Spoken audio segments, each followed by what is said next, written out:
Hello, everyone. I am Panji Barnes. I am the CEO and founder of Little Owners. And today I'm excited because we're going to be speaking with someone about how to start your own vending machine. Her name is Jade Sparks, and she's going to be telling us about how she got started in the vending machine business. I know a lot of you guys are excited about this topic because we have our very own book, Valerie the Vendor, which is a very popular book. And a lot of you say your kids get inspired to own their own vending machine, or you as an adult, as a family, you want to own a vending machine business. So I thought this was so great to bring Jade on to tell us about her experience as a vending machine business owner. So please introduce yourself. Thank you so much for coming on. Hi, my name is Jade Sparks, and I am the CEO of Sparks Vending LLC. So I'm very excited for this interview. So tell us about how you got started. I got started, it was just I was sitting there during the pandemic. I had just had my baby, and I said, I need to come up with some type of second source of income. And I kind of brainstormed and I came up with vending. I said I could spend time with my family, and I have a primary job. I'm in the education field as well. And I said it won't take time away from the family. I love that. And I love that you were bold enough to start a business in the pandemic because there was so many unknowns during this time. So for you to be able to have the guts to go out there and do that, I think that's amazing. Thank you. So do you have a snack vending machine, or do you focus on beverages, or do you do a mix of both? I have combo machines and I have snack machines too. Okay. So both. All right. And so as far as like the challenges that you see that faced in this business, I know you've only been in there for a couple of years, but what are some of the challenges you feel like you've experienced in the vending machine business? As far as the maintenance of the machine, if the machine has, if it's an issue with the machine where it needs to be fixed, usually I try to personally go in and fix the machine myself before I call a tech out. So I've been on my hands and knees, Googling, tubing, and moving Yes. the wires, Okay. literally. So, Yes, and I've heard that before where some people try to give you the pros and cons of buying a new machine versus an old machine. So that was like some of the issues. And I know techs can be expensive and eat into your profits. So you want to kind of get familiar with the machines if you can. Yeah. yeah, absolutely. Hmm. And then so for Christmas of I believe it was 2020, we actually bought our kids a vending machine. And so they were able to kind of experience that. Right now the vending machine is not running because the business it was in has kind of changed over. So we're going to find a new location. And I would say that's our most challenging part.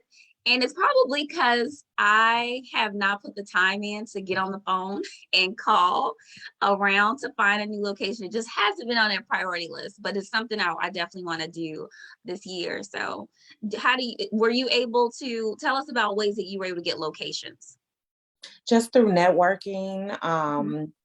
just I know quite a few people with businesses and opened Mhm. up as well.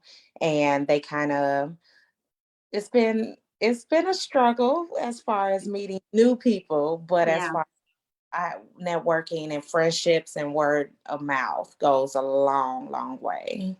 Yeah, But that's yeah, you stay focused. I mean, if you call at least 15 to 20 businesses, I'm sure one will be interested in your brand. yeah, definitely. It's just something I have to kind of maybe if I tell my boys, they'll get on top of me and they'll Absolutely. start hounding me and encouraging me to go ahead and start calling. And even And um just showing up with your business card and having your boys with you. and that's what I was thinking.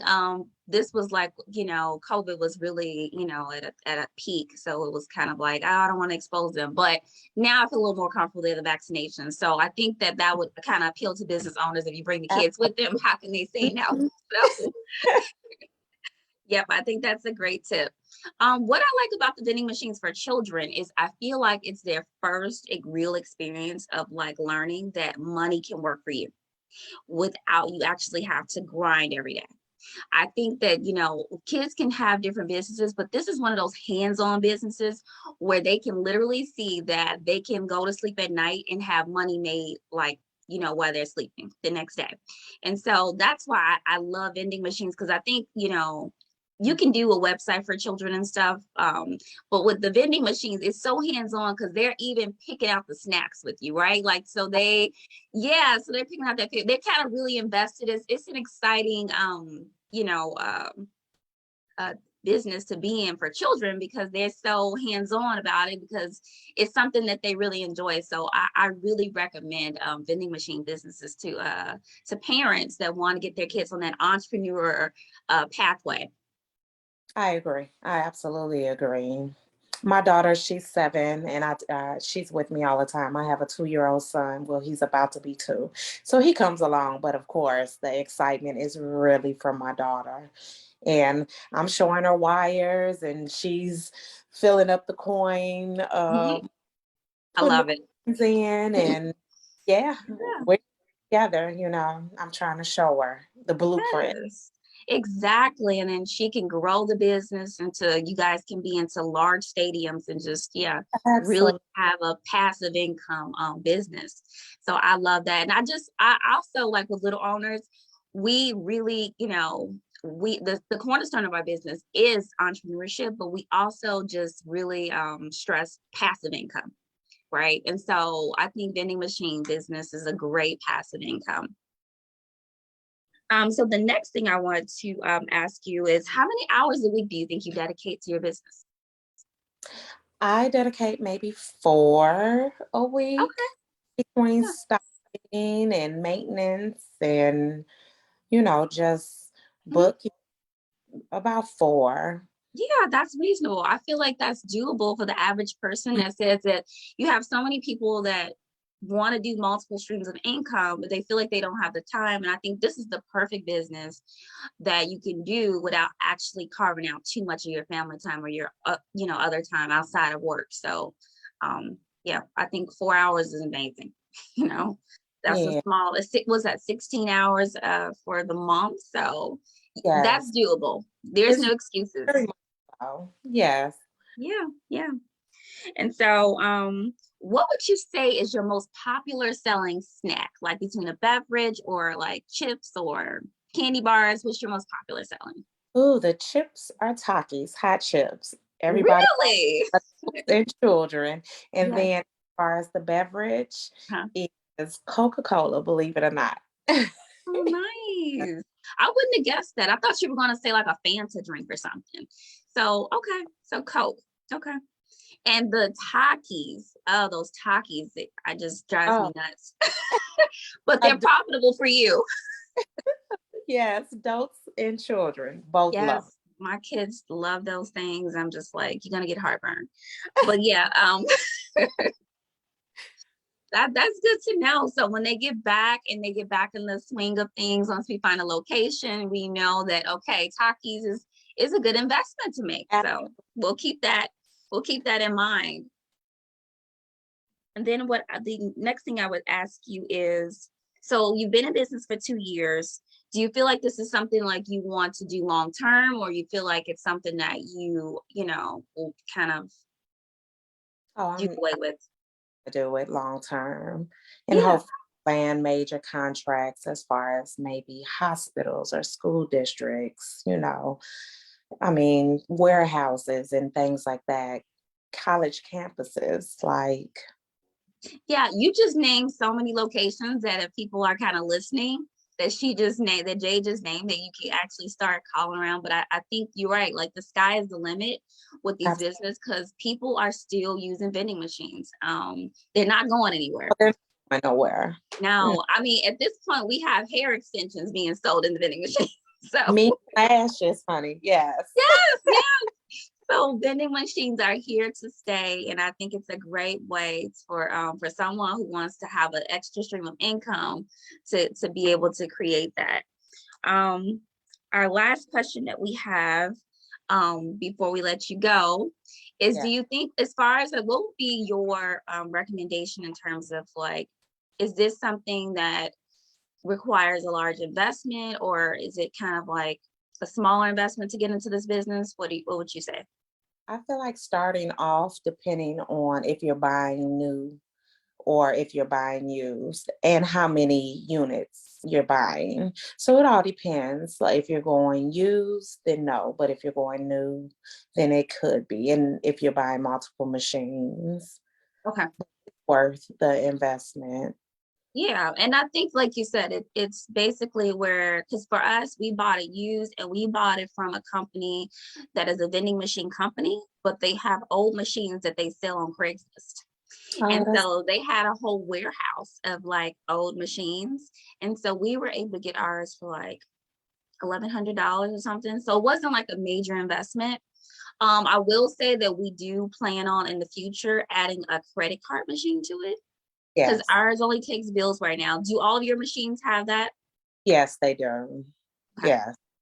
Is that like what price range are we looking at in terms of upgrading machine if we do want to add that? It's about $300 extra to add that to your machine. But it's well worth it, right? Oh, Because yeah, absolutely. yeah, But it's a fee, a monthly fee to have it to running. maintain. Okay, Yeah. okay. But yeah, as long as most people these days don't carry cash, so I feel like they will swipe that card. Pay, Apple Yes, Pay, phone, yeah. yes. Oh, I didn't All, even think of that. Yes, yeah.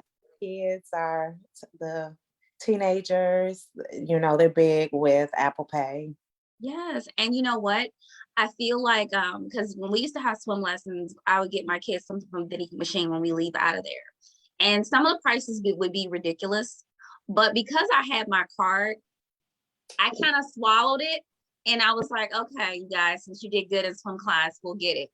But and I think that's the reason why you should get a credit card, why it makes sense, because with the cash you mentally are looking at yourself put in $5 for whatever it is you want, whereas Yes, with the card or like the Apple Pay, it doesn't resonate in the mind yet, it like how does. much you spent. And So it's easier and exactly, see, exactly, yep.